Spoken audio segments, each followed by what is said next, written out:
Hey everybody, this is Jim the Tabletop Engineer, and welcome back to my game of Return to Frostgrave. This is my custom solo campaign. I've got some homebrew rules that I've created. You can download my homebrew rules and how to set up each game based on the wizard's level.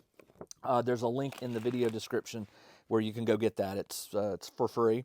Modify it as you need or use it.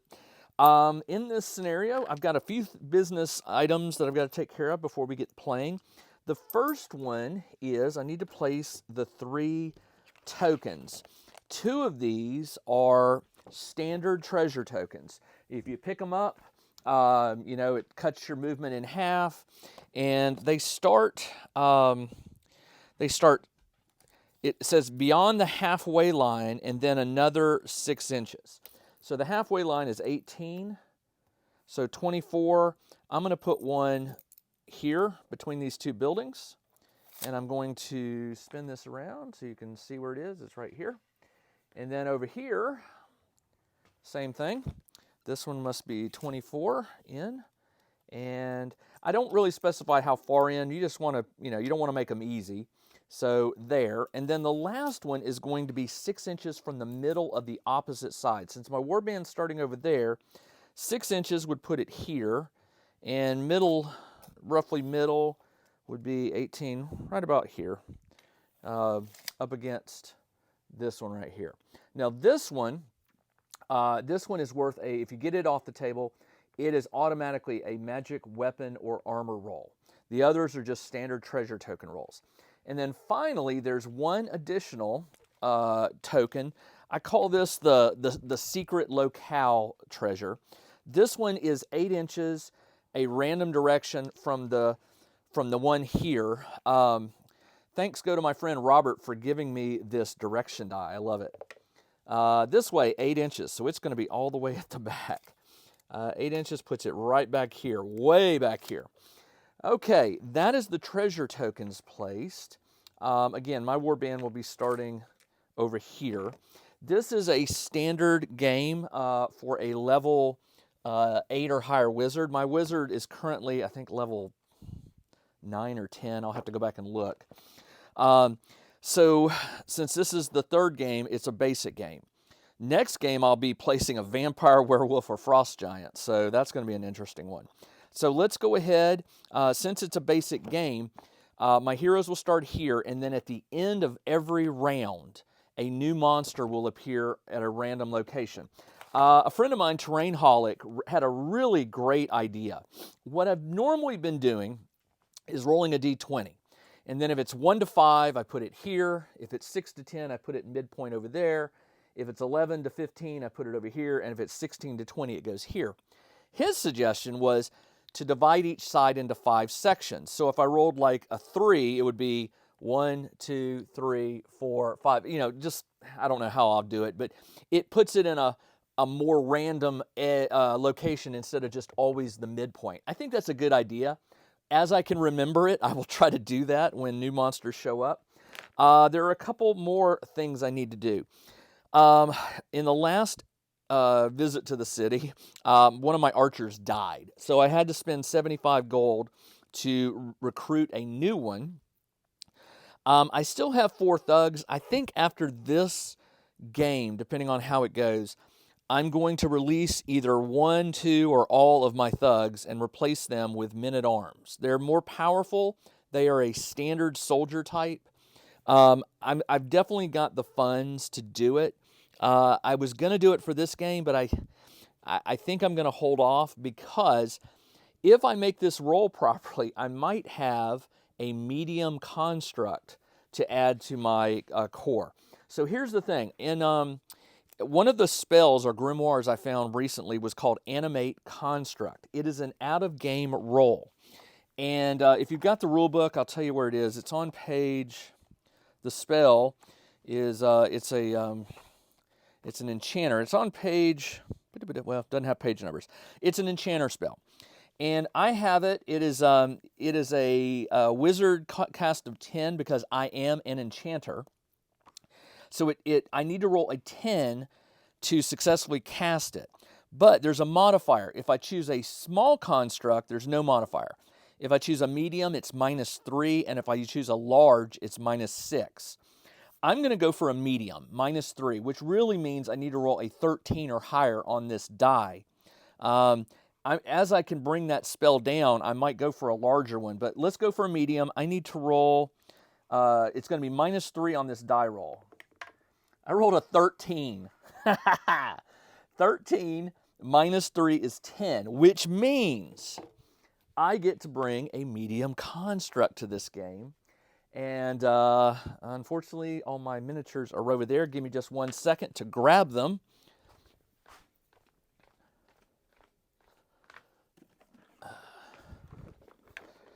Should have had this to begin with. All right, so the spell says that you can replace one of your soldier types with a medium construct, which I'm going to do. I'm going to take the guy with the pike. He's a thug, and we're going to replace him with this medium construct. Woo! That is awesome. I am so glad that was a nice surprise. Now, medium constructs. I don't know where I got these. I believe I downloaded these off of the Frostgrave Facebook page group. There's a files database on that group, and I believe that's where I found these. These are cards with all of the stats of the basic creatures in the core rulebook. I went ahead and printed them on cardstock, and here is the medium construct. I will add this to my warband. He has a movement of 5, a fight of +3, shoot +0, armor 12, health 12. But in the last scenario, I got a construct oil, which I can sell for 50 credits. However, if I look at the rules here, if I go and find it, the construct, where are you? Come on. This is for a treasure that I rolled. Where are you? Sorry. Potions. It was construct oil. Okay, here it is. After any game, a wizard may use this magic oil on one construct in their warband, giving it a permanent +1 to its move. So this needs to survive, and if it does, I can use that oil to increase its move speed. But during this game, it's going to be a move of 5. That is really, that's cool. All right, so let's go ahead and get started here. I am going to, well, first off, I'm going to divide up my wizard and my apprentice evenly. So I'm going to put the wizard over here on my left. I'm going to put the apprentice here on my right. And I'm going to give each one of them a thug. So you'll get this guy and you'll get this guy. I'm going to give an archer to each one of them. Archer and archer. The apothecary is going to go with my apprentice. And the man-at-arms and another thug are going to be free roamers. And I'm going to bring the medium construct with my wizard. Yeah. All right. Actually, hold on. Maybe I don't want to do that. Yeah, I do. Yeah, I do. All right. This is it. All right. So we are on turn number 1. I am going to go ahead and cast. I'm going to do a group activate. I'll get them all moving first, and then I'll cast a spell. I'm going to go right up the center. So the wizard, I'm going to move 5 for everybody to keep my medium construct with me. So he'll go here, and then these guys are just going to sort of go around him like that. All right. Then I'm going to have him cast Enchant Armor on, I'll have him cast it on the, I'm going to cast Enchant Weapon. I need an 8. I got an 18, so I will cast that on the guy with the shield and the sword, the green cloak. So he is now +3 fight. And I put a little red star beside the weapon to indicate that it's magical, so I can change it after the end of the next game. And I get a successful spell cast. And that is it for my wizard phase. I'm not going to do anything else. The apprentice phase, I could go this way or I could go a long way around. Going the long way around is going to take time, so I'm going to go up the middle instead, since I started him here. The apprentice decides to, everybody on his group can move 6. So he will move here, and they will move all around him, and he is going to cast Enchant Weapon. He needs a 10. I got a 2. He fails by 8, so he takes 1 point of damage. So he goes from 18 to 17. And you may be wondering why his health is so high, because every time I've gotten XP after a game, I have raised the wizard's health, and it's now at max 20, which means the apprentice is always 2 less, so his is 18. All right, that is it for the apprentice. It is now the enemy phase. There are no enemies, so we go to the soldier phase. These guys are going to be my scouts. I'm going to treat them that way. They're just going to double run, looking for treasure. So this one can move 9. He'll move here. And I'm going to have this one cross paths. We'll go 6 and 3 right there. All right. That is the end of the soldier phase. End of the round, we have to roll for a wandering creature. Now, because my wizard is now a level 10 or 11, I will be rolling on the second column for a creature. And if you're not sure what that means, there are 3 columns for rolling up random creatures. They are on page 177. For level 1 to 7 wizards, I've been rolling on the first column. For 8 to 14 or 15, I can't remember, you roll on the second. And then once they get up to a certain level, you're going to always be rolling on the third. The creatures get harder. So this level 2 encounter is going to be a 19, which is a worm. And okay, I do have a worm. And we are going to place that in a random location based on Terrainholic's recommendation. I'm going to roll this. And so basically it's going to be like 1, 2, 3, 4, 5, that way. So 5. So the worm will be down here towards the end. And let me get the worm's card out so I can keep track of it. It's a giant worm, right? Giant worm. All right, it's got a move of 7. It ignores terrain. It burrows. It'll go under. So yeah, there we go. Okay, that is it for the enemy phase. It comes now back to the wizard phase. My wizard is going to keep going up the middle. So the wizard will move 5, which puts him here, which means all of these guys move up. And when they are here, I spot a treasure. But the worm can see this guy or smell him or whatever, but it is in line. So the worm will be moving in that direction. The wizard, knowing that the worm is coming, I'm going to choose to cast, I'm going to put fog. I at least want to try and block some views of me. So fog, I need to roll a 10. I rolled a 19, and I will place a fog right here. And what does that buy me? Well, if any creatures appear over here, that will block line of sight and they'll move randomly. So that is another successful spell cast.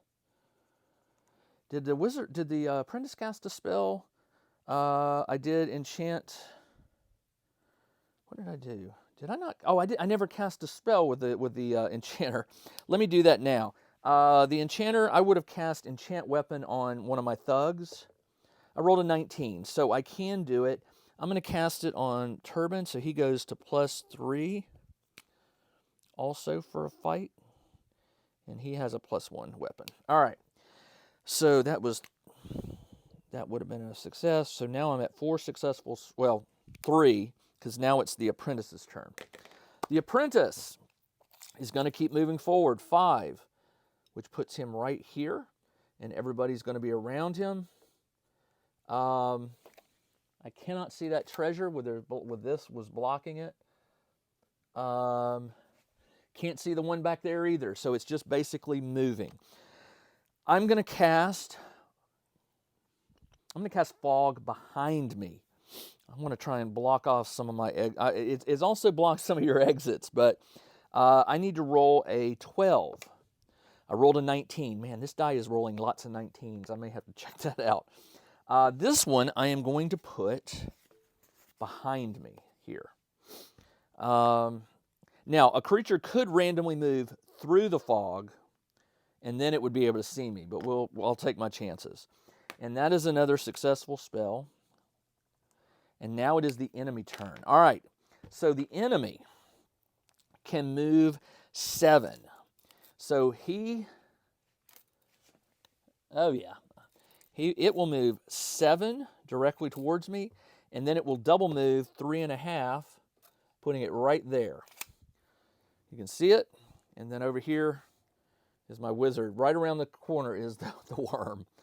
All right, and now it is the soldier phase. Well, my man-at-arms, this is what he's good at. He is going to move 5, actually 6, and he sees it. I'm moving up to engage that worm on the next turn or I'm going to be the closest one to it if my wizard doesn't successfully kill it in his archer, and maybe I'll have to send the medium construct into the fight. I'd hate to lose my construct in this game, but it is a big boy, so maybe I do it. All right, and then I've got a soldier back here that I want to send up. He will go, which one was he? He was, it was the green cloak guy. He will move up 6 to here. And at this point, when he gets here, he sees the treasure token. So now I know where to go. Now, will he move? Yeah, he'll go ahead and go for it. 3 more. And he whistles, we got treasure. And that is the end of the round. Now we roll for another wandering creature.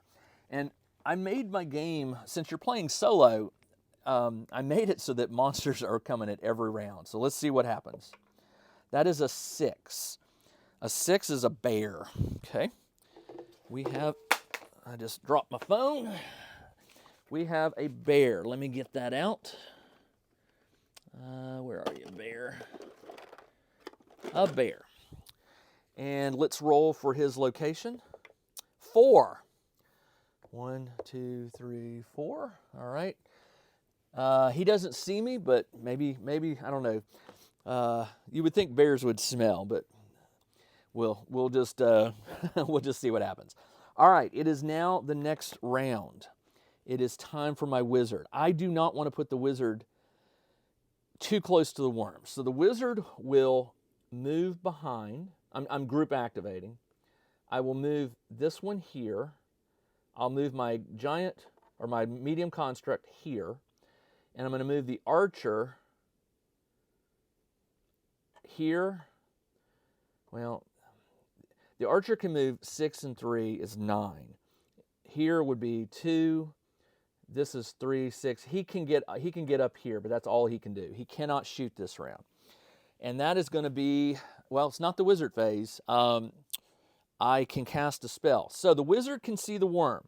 The only really offensive spell I have is Elemental Bolt. I will try it. I need to first cast it successfully, and then if I do, it becomes a +7 shooting attack. I need to roll a 9. I rolled a 10, so I do get it off successfully. It is going to be a +7 versus the worm's +4. I rolled a 13 to its 14. Well, I still win. That's an 18, but my +7 makes this a 20. 20 minus an armor of 10 is 10 damage. It has health 20, so it has 10 health left. But man, what a nice shot. I'll put 10 on it, and the wizard cast a successful spell. And unfortunately, that is all I can do. The apprentice, we hear the shouting over here, but we know our job. Our job is to cover as much terrain as we can. So the apprentice is going to go up the middle, 5, which will put him here. And they will go around me. And I'm going to have hold on. The apprentice can see the worm. So maybe I do try, now that would be an 11. I got to roll an 11, but it's worth it. Soften him up, 11. I rolled a 2, so I missed by 9, which means he failed a spell. So that thug only gets +2. Now I remember that I did fail. Now he goes down to 16 health. And that's 2 failed spells to the wizard's 4 successful. Wow. Okay. How can that be right? The wizard, this is round number, so I should only have 3 successful and 1, 2, 3, 4, 5, 6, 7, 8. I should have a total of 8. Because this is the round 4. 1, 2, no, this is round 3. So there should be 6 total. So there should be 3 and 3. All right. Okay, sorry about that. It is now the enemy phase. Let's deal with the bear first. And let me get the bear card out. Giant bear.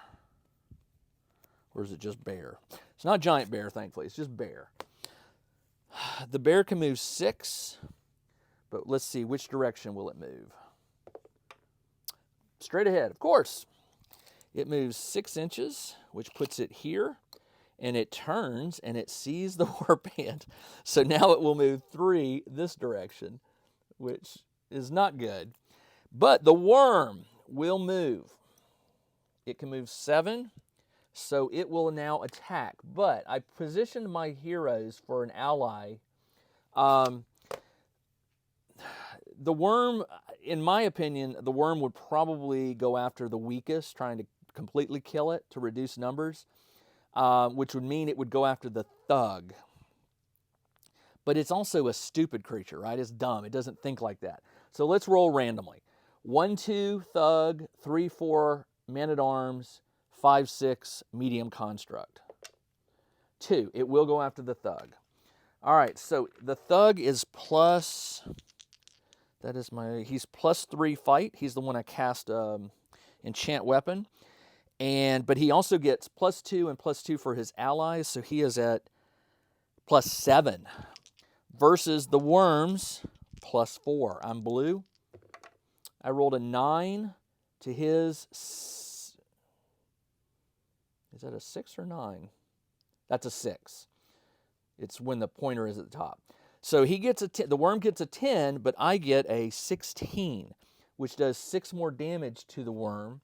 So he goes from 10 down to 4, and that wound, he is now wounded. I will put a 4 on him with red die, which means it is now at -2 attack. And I could shove it back, but I'm not going to because I'm going to attack it next. That was the enemy phase, so now it is the soldier phase. I'm going to have my man-at-arms, who did not move on the wizard's phase. The man-at-arms is +3, and he gets the +4 for allies, so he is also at +7. +7, and he's right here. +7 versus the worm, which is now -2, so the worm is at +2. I got a nat 20. I don't care what anyone says. That destroys that worm, and he is gone. So I did kill a creature, and that is that soldier. The other soldier will make a beeline towards this treasure. He has to double move to get to it, so he will not be able to pick it up. But when he does, he sees that treasure. So he will warn them or alert them that there is another treasure around the corner. That is it for the soldier phase. Let me roll for the next enemy to show. It is going to be 11. A snow leopard. Man, lots of wildlife. Okay. Snow leopard is... Where's my snow leopard? I know I got one. Well, I could have sworn I did. I'll just use this one, stand in. Where is he going to appear? 9. 1, 2, 3, 4, 5, 6, 7, 8, 9. So he will appear over here. Probably right, let's see, 6, 7, 8, 9. He's behind the building, doesn't matter, but yeah, he's hidden.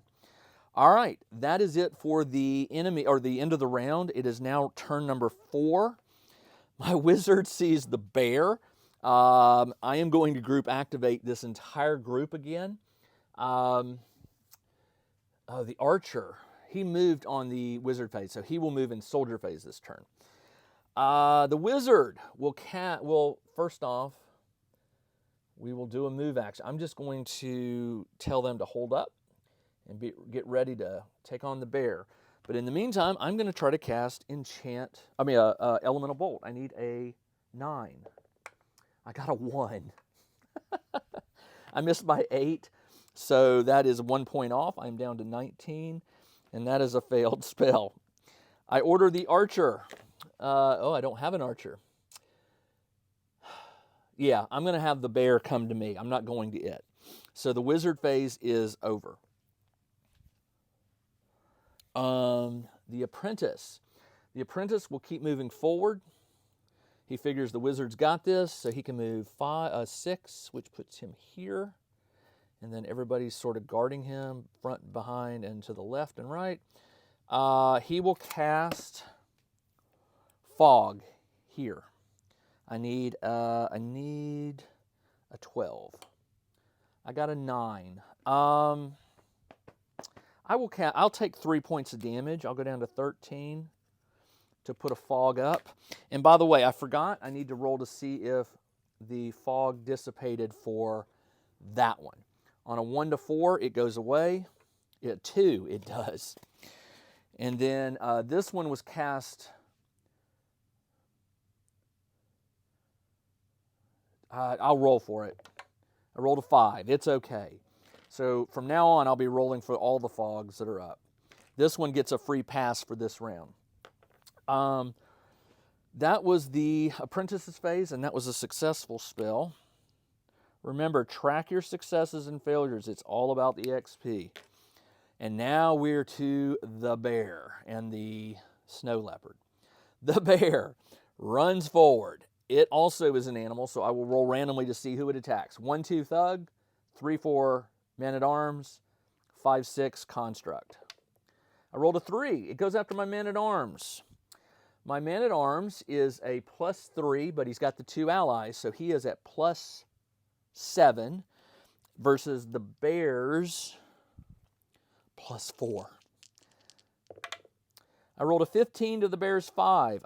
15 plus 7 is 22. 22 minus 12 is 10. It has 14 health. It has 4 left, and it is wounded.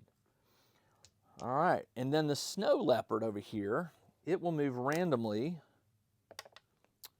Well, it can't move backwards, so I'll re-roll that.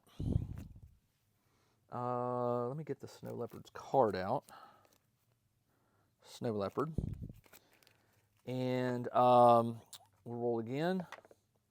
This way. Okay. 8. It moves all the way to here. It can. It can see him. I have a straight line of sight. So then it will move 4 in this direction. All right. That is it for the enemy phase. We have soldier phase. The soldier sees the snow leopard, asks the apprentice, "What do I do?" The apprentice says, "Get the treasure out of here. We'll deal with the snow leopard." So he will pick it up on his turn, and he can move only half, so he can move 3. He'll move 3 inches towards the fog. He's going to try to get behind the fog, and that's all I can do. That is it for the soldier phase. Let's roll for the next creature to appear. A 10 is 2 ice spiders. Okay, 2 ice spiders. It's really interesting. I haven't rolled anything really nasty. I just jinxed myself. Where do they appear? 10, all the way over in this corner. Okay, they're way over here. All right. Now, I try to keep these videos under 30 minutes, and we have reached our time limit. So I will be back in a week, and I'll pick up right where I left off. We'll see what happens. Until then, this is Jim the Tabletop Engineer. Thanks for joining me on my game of Return to Frostgrave. Again, there's a link in the video description where you can go download my PDF, which has the solo rules, my modifications to the rules to play my version of Frostgrave solo.